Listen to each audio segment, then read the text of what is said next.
네, 주 예수님 19장을 펴주십시오. 19장. 참 오늘 이 찬송 부르면서 참 우리가 행복한 사람이라는 걸 느꼈습니다. 항류를 부은 마리아 부를 때에 우리가 각자 어느 시점에 구원받고 교회생 안에 들어왔는데 우리가 가난할 때도 있었고 몸이 아플 때도 있었고 곤란한 지경에 처할 때도 있었겠지만 주님이 끊임없이 우리와 함께 하시며 우리를 공급하시고 돌이켜 지나온 세월을 볼 때에 참 우리 안에 달콤함과 감사가 넘칩니다. 참 오늘 신부할 건데 우리의 이런 교회 생활이 참 신혼의 생활이 아닌가 싶습니다. 19장 1절 2절을 한번 함께 선포하겠습니다. 이 일들이 있은 후에 나는 하늘에 있는 큰 무리의 큰 음성 같은 것을 들었습니다. 할렐루야. 구원과 영광과 능력이 우리 하나님께 있습니다. 그분의 심판은 참되고 이롭습니다. 왜냐하면 음행으로 땅을 부패하게 한 큰 창녀를 그분께서 심판하시어 그 여자의 손으로 흘린 그분의 노예들의 피에 대해 복수하셨기 때문입니다. 예. 자, 여기에 보니까 하늘에 있는 큰 무리의 음성이 있습니다. 이 큰 무리의 음성은 원래 계시록 6장에 보면 이들은 다섯째 봉인이 떼어졌을 때에 제단 아래서 부르는 낙원에서 간구하는 그러한 순교자들의 기도였죠. 그 다섯째 봉인이 떼어졌을 때 이제 그 제단 아래서 이 성도들이 기도합니다. 그죠? 주제자시여 우리의 피의 원한을 갚아주시어 언제쯤 땅에 거하는 사람들을 심판하시어 원한을 갚아주시겠습니까? 그들이 그때는 낙원에 있었죠. 그런데 여섯째 봉인이 떼어진 후에 일곱째 봉인이 시작되기 전에 삽입의 이상에 보면 그 이스라엘의 14만 4천이 하나님의 도장을 맞고 하늘에 7장에 보면 하늘에 수를 셀 수 없을 정도의 큰 무리가 지파와 민족과 백성에게서 나와서 보좌 앞에서 종려나 야자나무를 들고 하나님을 찬양하는 장면이 있죠. 이때는 이미 이들이 휴거되어 하나님을 찬양하는 그 모습을 미리 보여주는 것입니다. 근데 방금 읽은 이 구절에 보면은 이들은 이제 이미 하늘에 있습니다. 그죠? 이들이 하늘에 있고. 근데 그 위에 18장 20절 한번 볼까요? 18장 20절 보면 큰 바벨론이 무너진 후에 18장 20절에서 뭐라 그럽니까? 하늘이여 성도들과 사도들과 신원자들이여 그 여자를 두고 기뻐하십시오. 하나님께서 여러분을 위하여 그 여자에게 심판을 내리셨습니다. 기뻐하라 그랬죠. 이 말에 대한 응답으로 방금 읽은 19장 1절에서 할렐루야 찬양이 나오는 것입니다. 요 연결이 되시죠? 자, 할렐루야에 대해서 한번 교통을 드리겠습니다. 할렐루야는 요 19장에 신약 성경에서 처음으로 언급됩니다. 또 여기가 유일해요. 여기 할렐루야가 1절에서 할렐루야, 또 3절에서 할렐루야, 4절에서 아멘 할렐루야. 1절의 할렐루야는 하늘에 있는 큰 무리의 음성들이죠. 휴거된 사람들의 음성입니다. 3절에 그들이 두 번째 할렐루야 하죠. 네 번째는 24장로와 천사들의 장로와 내생물이 아멘 할렐루야 합니다. 5절에 가시면 또 무슨 말이 있습니까? 보좌에서 하나님의 모든 노예들과 하나님을 경외하는 작고 큰 모든 사람들아 우리 하나님을 찬양하여라 하죠. 하나님을 찬양하여라가 히브리어로 할렐루야입니다. 이게 할렐루야가 한 번 더 나온 거예요. 여기에 지금. 그리고는 6절에 또 뭡니까? 많은 그 이기는 자들의 음성이, 하늘에 있는 자들의 음성이 할렐루야. 할렐루야가 몇 번 나왔다? 예? 몇 번 나왔다? 5번. 할렐루야라고 4번 나오고, 우리 하나님을 찬양하여라라고 1번 나왔으니까, 할렐루야가 몇 번 나왔다? 5번 나왔다. 신약 성경에서 유일합니다. 구약 성경에서는 할렐루야가 나오는 유일한 책이 시편입니다. 시편 외에는 나오지. 물론 구약에는 하나님을 찬양하여라 이 구절이 많이 나옵니다. 그러나 할렐루야는 구약에는 시편만 있고 신약에는 19장 계시록에만 있다. 그래서 할렐루야가 참으로 이 놀라운 말이죠.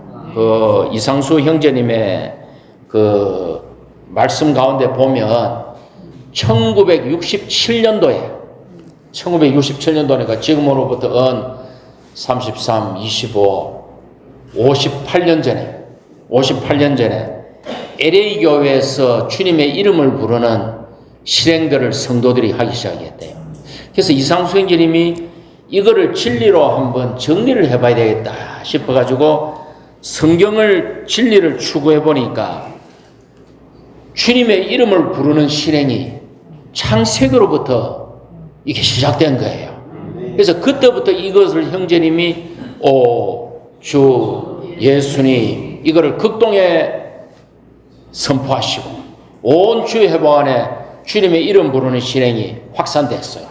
근데 1년 뒤에 1968년도에 이상수 형제님이 집회 중에 주 아멘 할렐루야 이거를 해보니까 여기 운율이 딱 맞고 너무나 누림이 있더래요. 그래서 1년 후에 1968년도에 주 아멘 할렐루야 이걸 실행하기 시작했습니다. 자 보시죠. 주 예수님은 몇 박자입니까? 주 예수님 숨 안 쉬면 죽으니까 숨 안 쉬고 주 예수님 3마디 아닙니까? 3마디. 근데 오주 아멘 할렐루야는 주 아멘 할렐루야 이건 또 5마디예요. 운율에 여기 딱 맞더라고요. 또 숨 안 쉬어야 되고. 그래서 저는 사실 이거를 참 많이 했습니다. 20대 초에 거듭났어요. 20대 초에 교회 생활 안에 들어왔는데요. 그 부산교회 장기봉 형제님이 그때 나이가 40대 초였는데 이걸 영을 훈련하는데 계속 주 이름을 부르는 거예요. 그게 제게 아주 지울 수 없는 가르침이 되었습니다. 그래서 그때부터 이 주의 이름 부르는 거와 영을 훈련하는 거에 대한 제가 기초가 그때 섰어요. 그 앞선 형제님이 계속 그 주의 이름을 훈련하는 그걸 딱 보고 백지잖아요. 백지 흰도화지. 그때 제가 그걸 딱 가르침을 받았습니다. 주 예수님 이거는 뭡니까? 마태복음 1장 21절에 아들 낳으리니 이름을 예수라 부르십시오. 이는 그분께서 자기 백성을 그들의 죄들에서 죄는 주님께 아니잖아요. 자기 백성을 그들의 죄들에서 구원할 것입니다. 그래서 우리가 주 예수님 이게 신약을 여는 거라면은 주 아멘 할렐루야 이거는 뭡니까? 하나님의 경륜을 완성하는 단계에 있는 거예요. 이 두 개를 다 누리셔야 됩니다. 아멘 하시죠? 정말 이거를 훈련하십시오. 큰 유익이 있습니다. 교회 생활 몇십 년에도 영을 사용 못하는 지체들이 있으면 곤란하죠. 주 예수님 아멘 할렐루야 계속 이거를 낮에 얼마나 좋습니까? 집회에서 오셔가지고 들어와가지고 낮에 불 하나 켜놓고 잡생각 하지 말고 휴대폰 꺼놓고 계속 주 이름 한 10분만 불러보십시오. 교회 생활이 바뀝니다. 주 이름을 10분만 불러보시면 교회 생활이 달라집니다. 정말 이거를 강조드리고 싶습니다. 아멘. 그래서 이것은 우리 주의 회복 안에 가풍이다. 주 예수님 주 아멘 할렐루야 아멘.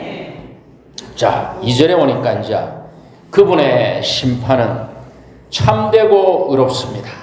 여기 복수예요. 복수. 그분의 심판들은 참되고 의롭습니다.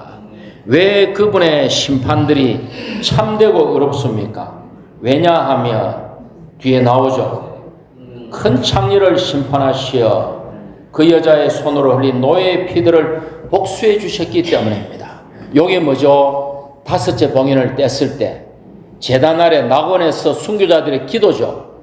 그 기도가 계시록을 좀 이끌어가고 있습니다. 다섯째 봉인을 뗐을 때 제단 아래 낙원에 있던 순교자들의 기도가 이 계시록을 좀 이끌어가고 있습니다. 우리가 지금 왜 여기에 있습니까? 에베소서 3장에서 바울이 기도했잖아요.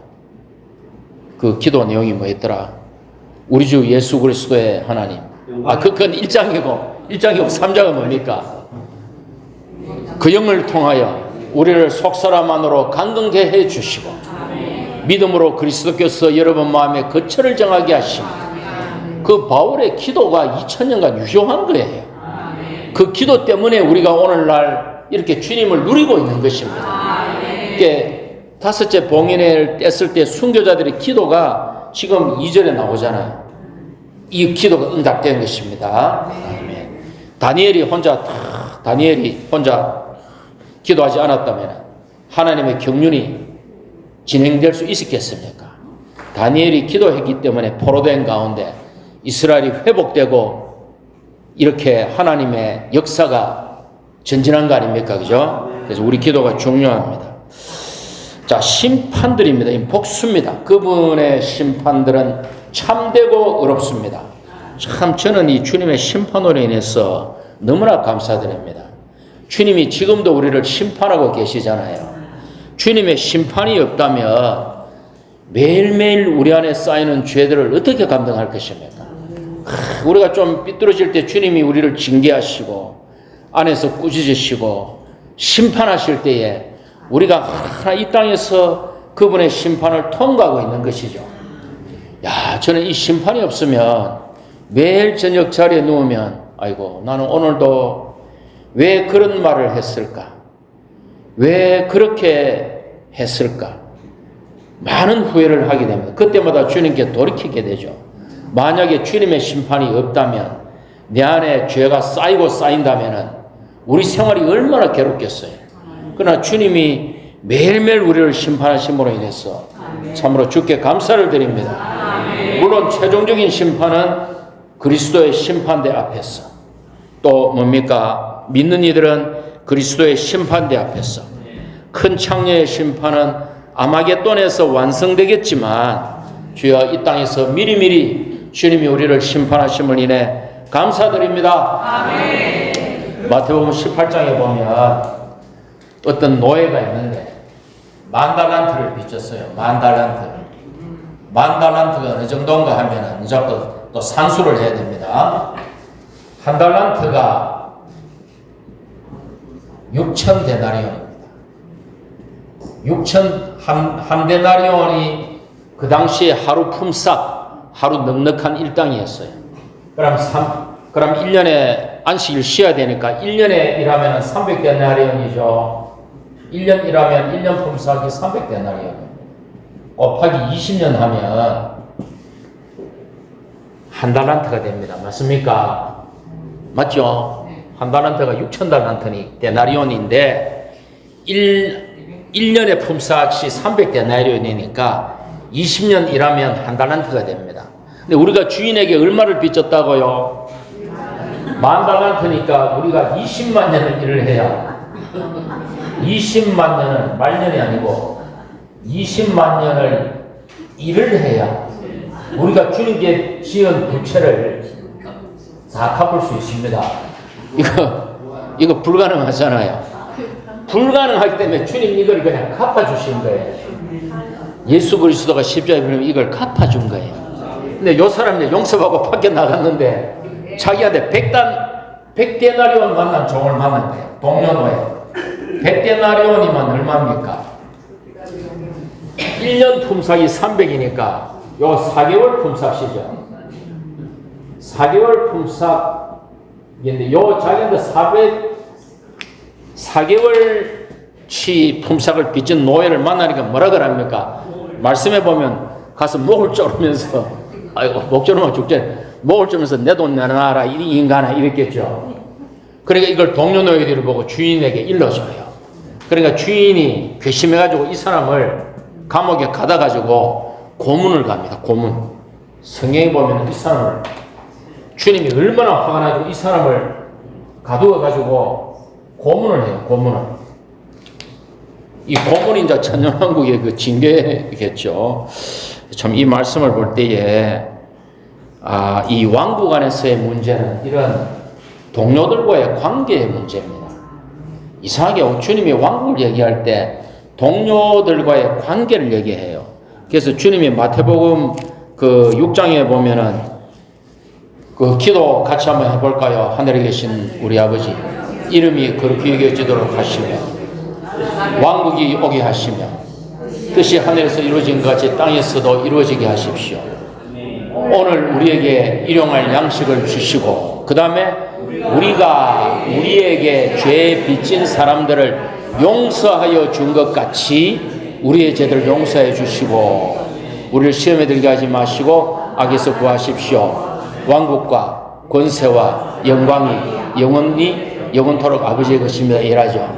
그러니까 여기에 주기도문, 우리 소위 주기도문 갑시다. 주기도문에 보면은 우리가 우리에게 죄 빚진 사람들을 용서해 준 것 같이 내가 용서해 준 것 같이 아버지 나를 용서해 주십시오라고 기도합니다. 그리고는 요 기도를 끝낸 후에 주님이 또 뭐라 하는가 하면 아멘 해놓고 왜냐하면 여러분이 사람들의 허물을 용서한다면 여러분의 하늘의 아버지도 용서하실 것이지만 여러분이 용서하지 않는다면 하늘의 아버지도 여러분을 용서하지 않을 이걸 다시 한번 얘기해요.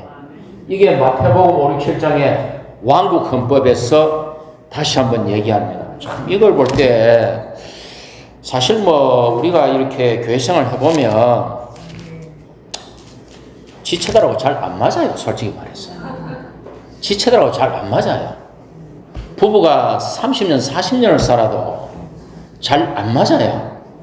그러니까 안 맞는 게 정상이에요. 그러니까 안 맞는 게 이게 정상이에요. 그러니까 안 맞는 것 때문에 괴로워하지 말고 안 맞는 게 정상입니다. 안 맞는 게 예?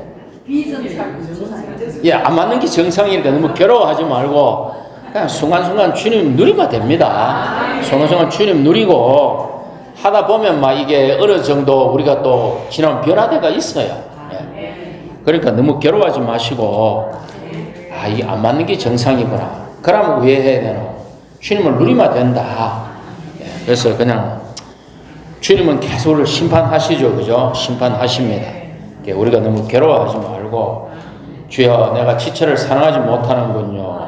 주님의 보배로운 표류저를 또 용서해 주십시오. 이렇게 한 후에는 또 잊어먹고 또 교생활 하다 보면 우리가 변화가 되는 것입니다. 자, 그래서 이제 7절로 한번 가볼까요? 7절에 가니까 이제 어린 양의 혼인잔치가 온다, 그죠? 자, 우리가 기뻐하고 크게 기뻐하며 그분께 영광을 돌립시다. 왜냐하면 어린 양의 결혼날이 다가왔고 그분의 아내도 자신을 준비하였기 때문입니다. 자, 우리 7절을 한번 보면 기뻐하고 크게 기뻐하며 그분께 영광을 돌립시다. 왜냐하면 어린 양의 결혼날이 다가왔고 그분의 아내도 자신을 준비하였기 때문입니다. 자, 여기 우리가 요한복음 1장 29절 보면 그 침례자 요한이 주님이 이렇게 지나가니까 뭐라 그럽니까?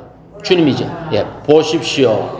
세상 죄를 없애시는 하나님의 어린 양이십니다. 이라거든요. 침례자 요한이 그랬어요. 자, 요한복음 1장 29절에서 침례자 요한이 주님을 보니까 세상 죄를 없애시는 행위의 죄를 없애시는 하나님의 어린 양이에요. 그런데 요한이 3장 29절에서 보니까 외우기 쉽죠? 요한복음 똑같고 29절 똑같죠? 1장이 3장으로만 바뀌었죠? 저도 잘 못 외우니까 보고 읽어드릴게요. 요한복음 3장 29절에서 요한이 뭐라 하는가 하면은 신부를 얻는 사람은 신랑이지만 곁에 서서 듣는 신랑의 친구도 신랑의 음성을 듣고 크게 기뻐합니다. 그러므로 나는 이런 기쁨이 충만합니다. 그분은 증가하시하고 나는 감수돼야 합니다. 요한이 보니까 이제 주님은 신랑인 거예요. 어린 양인데 이제 3장에 오니까 신랑인 거죠. 그죠? 자, 그럼 다시 본문으로 돌아갔어. 이제 방금 보니까 누구의 결혼입니까? 어린 양의 결혼이죠. 어린 양의 결혼. 이제 이 어린 양이 결혼식을 한 거예요. 그래서 하나님의 갈망은 그리스도의 목표는 이 죄를 없애는 것이 아니고 신부를 얻는 것입니다. 예, 그게 그리스도의 갈망이에요. 자, 아담이 하와를 건축하기 위해서 잠이 들었죠. 잠이 들고 갈빗대를 하나님이 꺼내서 하와를 건축했죠. 그게 아담이 죄가 짓기 전입니까? 죄 짓기 후입니까? 죄 짓기 전이죠. 이게 무슨 말입니까? 그리스도가 십자가에서 죽으신 것은 죄를 없앤다는 소극적인 목적도 있지만 근본 목적은 뭡니까? 생명을 해방하여 신부인 교회를 얻기 위한 것이죠. 그게 하나님의 갈망이에요. 그래서 참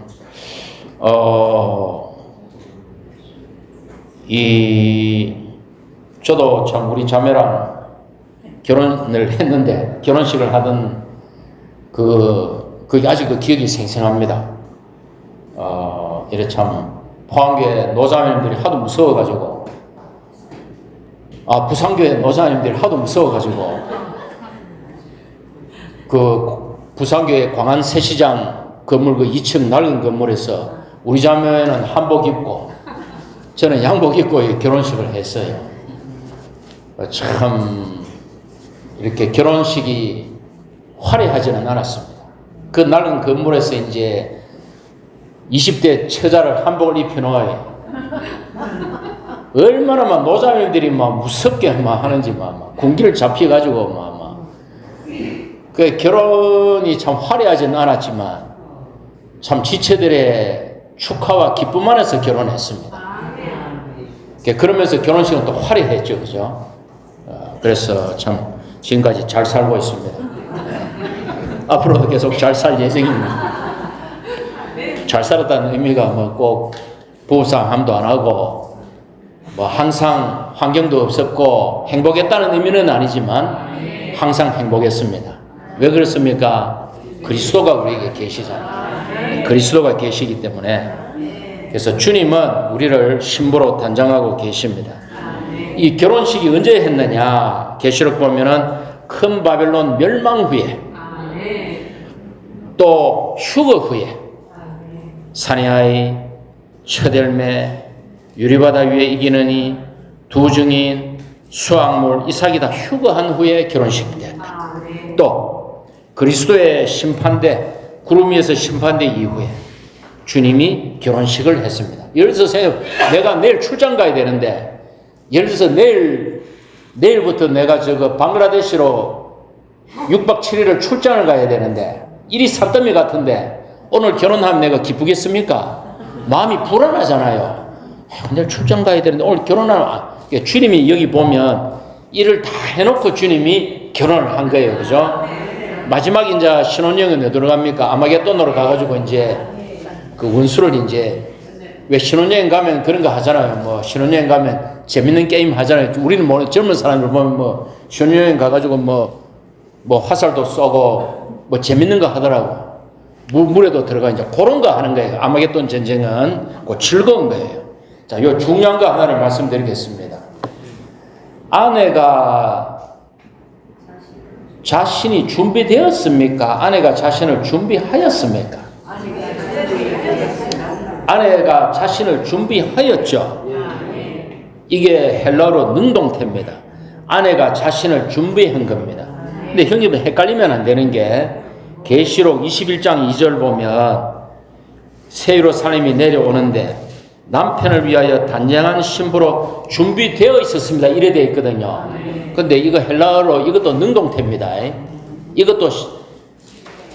이게 개역 성경에는 그 준비한 것이 능동태로 번역되어 있어요. 근데 역도로 모든 번역본에는 be ready 해가지고 준비된 이런 의미로 되어 있어요. 그럼 이걸 우리가 어떻게 받아들여야 하느냐? 우리는 우리 자신을 신부로 준비해야 됩니다. 근데 주님이 보니까 이제 그 정도면 준비가 됐어 이런 의미입니다. 아시겠죠?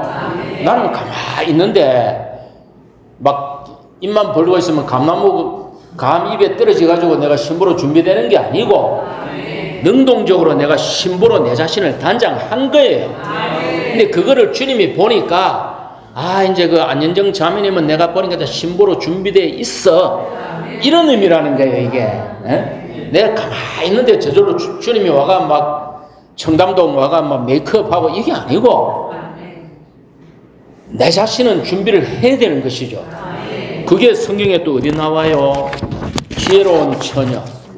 지혜로운 처녀는 기름을 준비하고 그릇에 기름을 준비했잖아요. 어리석은 처녀는 그릇에 기름을 준비 안 했잖아요. 그래 이거는 뭔가 하면 우리가 신부가 되려면 우리가 이렇게 준비를 우리 스스로가 열심으로 준비를 해야 됩니다.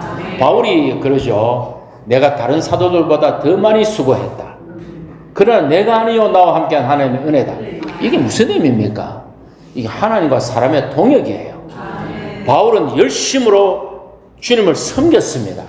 그러나 그의 능력으로 한 것이 아니고 주님의 은혜가 그 에너지의 원천이 되었죠. 하나님과 사람의 동역이에요. 전도자 빌립이 이래 사마리아에 있으니까 주님의 천사가 일어나서 어디로 가라 이랍니다.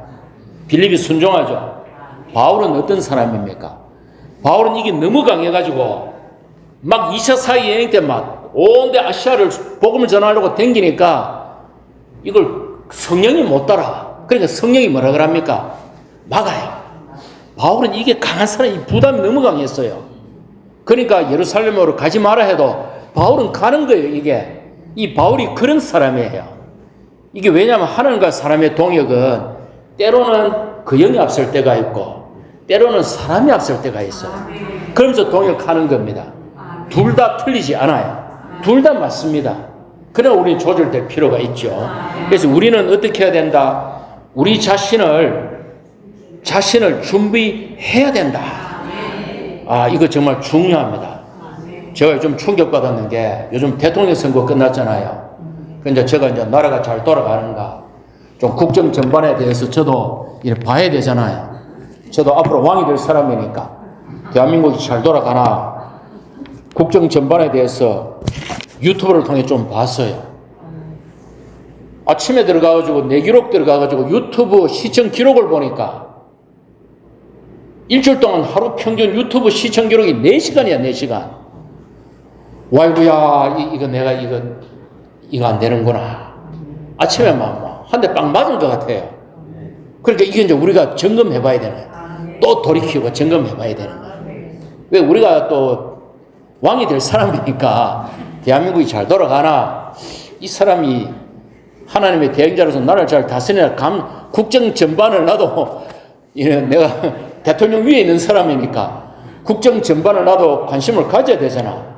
유튜브 시청 기록이 하루에 4시간인 거야. 와, 이거 큰일 났다 싶더라. 또 우리가 절제를 해야 되는 것이죠. 절제를 해야 되는 것입니다. 자, 그래서 아내도 자신을 준비해야 됩니다. 준비하였기 때문입니다. 8절에 함께 읽읍시다. 신부는 빛나고 깨끗한 세마포옷을 입게 되었는데 그 세마포옷은 성도들의 의입니다. 그 세마포옷은 성도들의 의입니다. 성도들이 살아낸 그리스도. 성도들이 살아낸 그리스도. 자, 마태복음에는 구복이 나옵니다. 구복. 마태복음 5장에 구복이 나오죠. 함께 제가 외쳐볼게요. 앞에만 하겠습니다. 영 안에서 가난한 사람들은 복이 있습니다. 애통하는 사람들은 복이 있습니다. 온유한 사람들은 복이 있습니다. 의에 굶주리고 목마른 사람들은 복이 있습니다. 긍휼히 여기는 사람들은 복이 있습니다. 마음이 순수한 사람들은 복이 있습니다. 화평하게 하는 사람들은 복이 있습니다. 의를 위하여 박해를 받는 사람은 고난이 있습니다. 마지막에 9번째가 나를 위하여 비난받고 박해받는 사람은 복이 있습니다. 근데 계시록에는 칠복이 나와요. 칠복을 제가 한번 읽어드리겠습니다. 계시록 1장 3절에 이 예언의 말씀을 읽는 사람과 듣는 사람들은 복이 있습니다. 왜 읽는 사람은 단수고 듣는 사람은 복수입니까? 예, 요한이 이 편지를 쓴 거예요. 교회 인도하는 자가 이 편지를 읽어주는 거예요. 회중 가운데.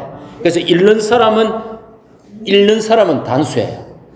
그러니까 회중들이 이 서신을 듣겠죠. 그래서 듣는 사람은 복수입니다. 그래서 예언의 말씀을 읽는 사람과 듣고 지키는 사람들은 복이 있다. 계시록의 첫 번째 복이죠. 두 번째 복은 14장 13절. 지금부터 주님 안에서 죽는 사람들은 복이 있습니다. 맞습니까? 세 번째 16장 15절. 주님이 도둑처럼 오시는데 꼭 깨어 옷을 지켜 수치를 보이지 않는 사람은 복이 있습니다. 네 번째 복은 뭡니까? 어린 양의 결혼잔치에 방금 9절에 초대받은 그들이 복이 있습니다. 9절에 요 복이 있죠? 복이 있습니다. 다섯 번째 20장 6절에 첫째 부활에 참여하는 사람은 복이 있습니다. 22절에 내가 속히 가겠다. 이 예언의 말씀을 지키는 사람은 복이 있습니다. 마지막 22장 14절에 생명나무에 이르는 권리를 얻고 문들을 통해 성 안에 들어가도록 겉옷을 빠는 사람들은 복이 있습니다. 자, 마태복음의 9복을 다 외우십시오. 이거 외워야 됩니다. 저는 다 방금 외우는 거 제가 증명했죠. 계시록의 7복도 다 외우십시오. 계시록의 7복은 이기는 자의 상급과 관계가 있습니다. 새 예루살렘과 관계가 있고요. 그래서 우리는 이러한 말씀을 이제 지키는 사람들이 되고 정말 이기는 자가 되는 이런 사람들이 되기 원합니다. 시간이 좀 오버됐지만 한 3분만 더 할게요. 10절을 하고 끝내겠습니다. 10절 함께 읽어볼까요? 내가 그 천사에게 경배하려고 그의 발 앞에 엎드리니 그가 나에게 말하였습니다. 이러지 마십시오. 나는 그대와 함께 노예된 자이고 예수님의 증거를 가진 그대의 형제들과 함께 노예된 자입니다. 하나님께 경배하십시오. 예수님의 증거가 예언의 영입니다. 자, 여기서 요한이 실수를 합니다. 요한이 천사를 경배하려고 합니다. 천사가 뭐라고 합니까? 이러지 마십시오. 왜 천사를 경배하면 안 됩니까?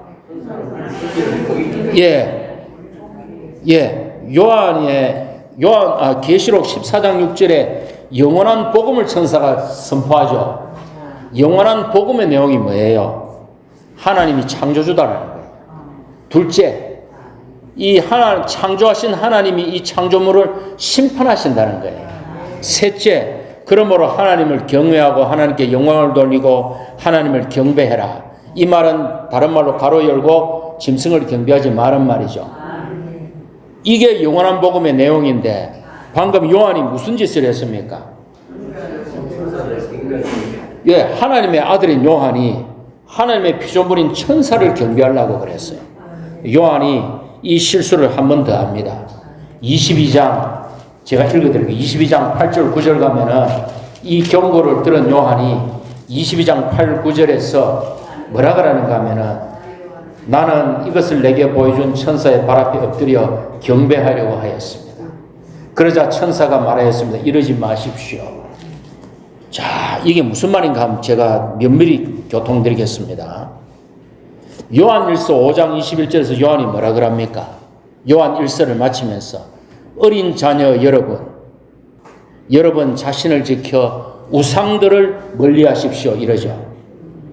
자, 요한 1서를 서신서를 마치면서 여러분 자신을 지켜 우상들을 멀리하십시오 그럽니다. 여기서 요한이 천사를 경배하려고 그럽니다. 경고를 들었는데 22장에서 또 천사에게 경배하려고 합니다. 이게 무슨 말인가 하면은 우리가 우상 숭배하지 않기가 어렵다는 거예요. 우리가 정말 자칫 잘못하면 우리가 우상을 경배하는 자들이 됩니다. 아까 제가 유튜브 4시간 받았겠죠. 그건 뭡니까? 그 우상이에요, 그게. 오늘 왕이 될 사람이니까 국정 전반에 대해서 내가 좀 관심을 가져야 되지만 그 우상이에요, 그게. 우리가 우상 숭배하기가 너무나 쉬운 위험에 우리가 있다는 것입니다.